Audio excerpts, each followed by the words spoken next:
Hello everyone, good morning. সবাই কেমন আছো অবশ্যই কমেন্টে জানিও। তো আজকে দেখতেই পাচ্ছ সকালবেলা একটু বেরোচ্ছি। সকাল বললে ভুল হবে, এখন কিন্তু প্রায় 12টা বেজে গেছে। তো সকালে উঠে স্নান দান করে খাওয়া দাওয়া করে এখন বেরোচ্ছি। আর আজকে অনেক কাজ আছে, অনেক বলতে অনেকগুলি কাজ। তো সকাল দিকে একটু বেরোচ্ছি। প্রথমেই আসলাম জনিদের বাড়িতে, কারণ ওদের বাড়িতে আমার একটা কাজ ছিল। তো জনির সাথে একটু খেলা করে নিলাম। ও না ভীষণ দুষ্টু, ভীষণ বলতে ভীষণ।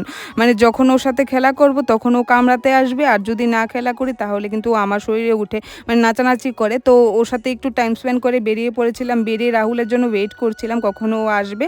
আর এত গরম ছিল ওই দিন, কি আর বলবো, রোদ্রে একদম শেষ হয়ে যাচ্ছিলাম। তারপর কিন্তু আমরা দুজনে মিলে চলে যাচ্ছিলাম বাজারে, কারণ বাজার থেকে ধনিয়া পাতা আর পুদিনা পাতা আনতে হবে। আর যখন এত গরমের মধ্যে এই ফাটাফাটি রোদ্রের মধ্যে যখন ট্রাফিক সিগন্যালে দাঁড়াতে হয় তখন যে কি ফিল হয় সেটা আর মুখে বলা মানে পসিবল না। তারপর আমরা চলে আসলাম বাজারে। বাজারে এসে যা যা কিছু নেওয়ার আছে সবগুলি নিয়ে নেব। আর বাজারে যখন আসলাম তখন আকাশটা বৃষ্টি বৃষ্টি ভাব হয়ে আসছিল, মানে খুবই সুন্দর লাগছিল। রোদ্রের মধ্যে বৃষ্টি বৃষ্টি ভাব হয়ে আসছিল, কিন্তু গরম এক্সট্রিম লেভেলে ছিল, প্রচন্ড গরম। দেখতেই পাচ্ছ আমরা দুজনেই ঘেমে একদম শেষ। হঠাৎ দেখতে পেলাম বাজারে মাশরুম, আর মাশরুম খেতে রাহুল খুবই ভালোবাসে। তারপর আমরা দাম জিজ্ঞেস করলাম, দামটা একটু বেশি বলছিল বলে তারপর কিন্তু আমরা আর মাশরুমটা নেইনি।